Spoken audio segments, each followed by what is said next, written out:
Hey guys, this is the Wiggleman, and welcome back to Wiggle's Miniature Workshop. Today we're celebrating 1 year of posting on YouTube. Huzzah! And we're going to be doing a Q&A session.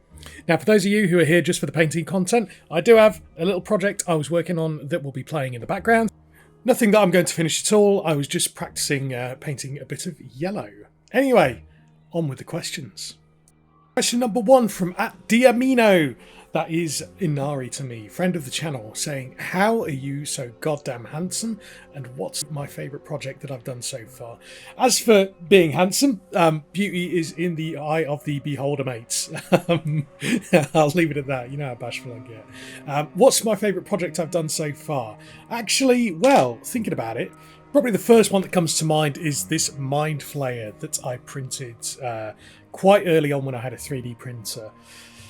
Sadly, that one is no longer with us because it was one of my first ever hollowed 3D prints, and if you've been resin printing for long, you'll realise that you need to thoroughly clean out resin models. And I didn't clean that one out enough, and a couple of months ago it cracked, split, and was essentially ruined, which is a shame. A lot of my other favourite projects are actually models that I've never really finished and shared too much with people. This one that is on screen now, it is a Loot Studios bust, and I just really enjoyed painting it. I just loved how kind of the texture of the model made highlighting this just an absolute pleasure. Usually a stage that I hate doing, but it was an absolute pleasure. And I thought that kind of the result I got out of it was really cool. And another one of my favourite projects was this Majora's Mask, this realistic Hanya-styled Majora's Mask.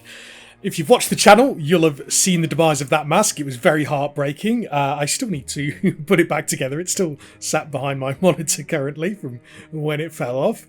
Link to the video up in the top right now. But yeah, oh man, I just loved how the colour came out of that. I do want to print it again in FDM because that was printed in solid resin, so it was very heavy. I'm surprised it lasted that long on my wall. But yeah, that was my first kind of life-sized scale thing that I ever printed on my printer. And despite the kind of the warping of resin, I think it came out really well. And while we're on the topic of mass-based content, that is something I'd like to do with the channel once again at some point. I've got this Immortan Joe mask that I wore for Halloween last year, and that's still together. I'm still really proud of how that came out. I think it looks great. And also this Wolverine kind of cyberpunky get-up that I made for London MCM Comic Con last April as well. That was half resin, half FDM, and it was incredibly heavy.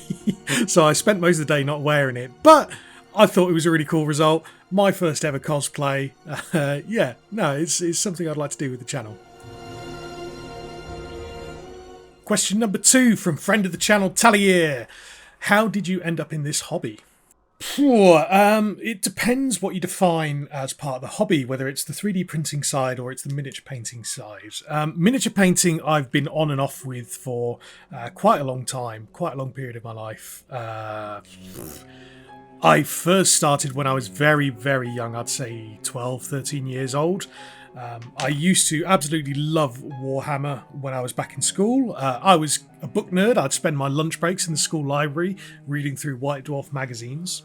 In regards to the 3D printing part, that came more from, I'd say, about 4 years ago now. I realised I was spending so much money on Warhammer and accruing such a pile of shame, so to speak, that I'd realised very quickly if I just didn't spend money on Warhammer for 2 months, I could afford a resin 3D printer. And the technology had come so far, it wasn't too long after the original Elegoo Mars had released that I picked one up, and I've enjoyed it ever since. And I think having a 3D printer has really kind of empowered me to expand on my painting, because there's a lot less risk, there's a lot less of a cost to risk investment, say ruining a £80 Imperial Knight versus something that cost about £5 worth of resin with the paint job. It allows you to take a lot more risks and print out models just for practice, just like this one we've got in the background here. The next question from Danielle of 453. What's your favourite orc faction? Mine's Blood Axis Commandos. And what's your view of using oil paint in miniature painting? Have you painted figures using that instead of acrylics? Well, to respond to your first question, do you really count them as a flat faction? I really like the Beast Snagger boys. I really like the sculpt. I think they're really, really cool.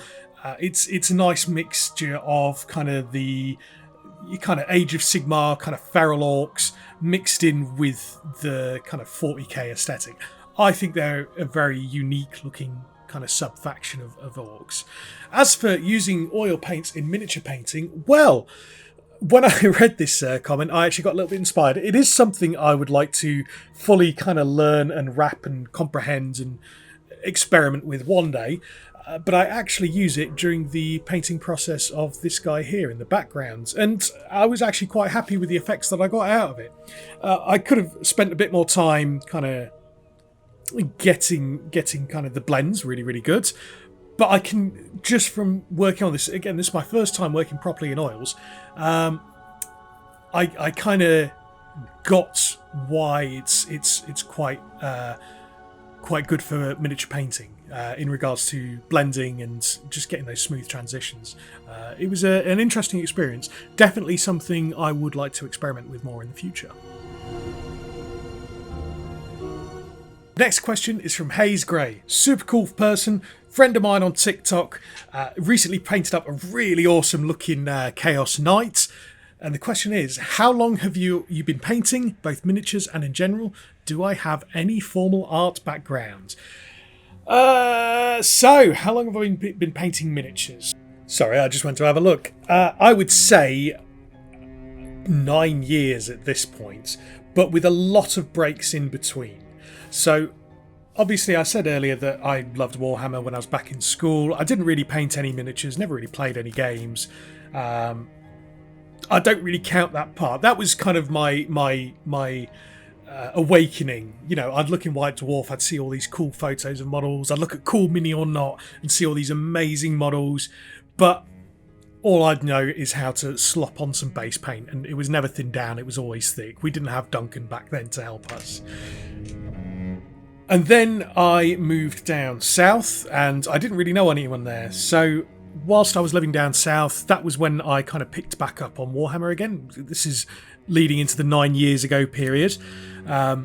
And I started off painting Iron Warriors, really, really enjoyed Iron Warriors. I painted up some Demons of Khorne as well. It was all just some basic brushwork, not a massive understanding. It was just lay down a base coat, slap on some Citadel shade, and Bob's your uncle. I'd say when I moved back to my hometown about 4.5 to 5 years ago now at this point, that was when I kind of had my miniature painting awakening. I was in a good job and I was buying a lot of Warhammer, and that was helping me improve my painting skill. And then, as I said earlier, I realised it would be far more cost effective if I bought a 3D printer. And that led on to me realising, hey, you don't have to paint just Warhammer.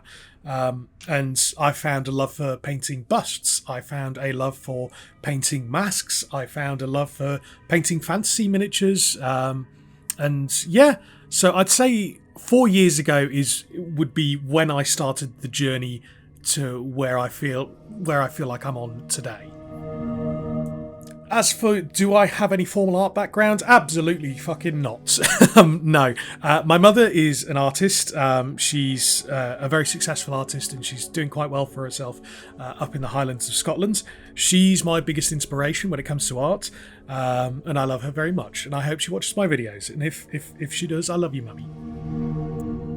And my father, I always thank him for kind of giving me my logical side of my brain. And I think that's kind of where I get my passion for miniature painting from. There's the technical side, especially with 3D printing, there's the technical side of putting together a model, printing it out, figuring out how's the best way to approach it, sticking it all together, what's a good sub-assembly, what's not, what's going to be the most efficient way of doing things.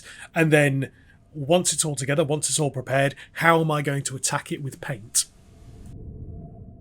The next question comes also from TikTok, and that's from Cyberworld. What's your favourite thing to paint, models or terrain? 40k, Sigma, Middle Earth, D&D, anything! I would say zombies. Zombies are really, well, zombies and women, oddly enough, not in a creepy, weird way. It's kind of a two sides of the spectrum thing with me. So zombies are really, really fun to paint because, as I said earlier, they're very textured. You're working with the model to get a really, really cool looking result. And I have found that I do end up painting quite a lot of zombies. Whereas when you're painting kind of a bust of a woman, and also it could be a bust of a very fair looking man as well, that's more about getting those realistic, getting kind of as realistic looking as possible a result, using your airbrush to get those really, really soft, smooth transitions. So yeah, it's kind of a duality there on what I really enjoy painting. Halge6244 asks, if there was one tip you could have given yourself when you very first started miniature painting, what would it be? Well, if we're talking about from when I got my very first Warhammer set when I was a very young boy, it would be don't chew your models. But in all seriousness, that's actually a really, really good question thinking back on it now. God, that one's caught me really off guard, actually.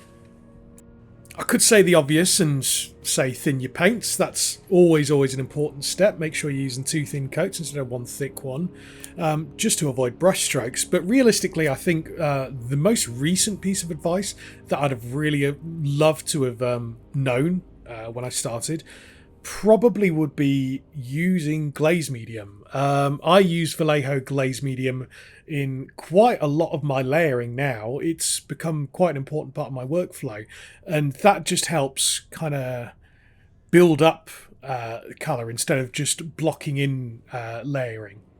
And also make sure you get that one that I pictured, and don't be like me and get the great big tub of essentially the glaze medium in gel form. I probably could still use that, I imagine, if I mix it with a bit of water. That might help. Any paint chemists that are watching the video, I'd love to know. But yeah, that little bottle of Vallejo glaze medium, that really helps me with my projects. And the final question today is from Jake Mushmortley. That sounds like a northern name, that, Jake Mushmortley. I want to dip my toes into sable brushes, but I don't know where to start. The Artist Opus range looks good, but is it worth it for my first set?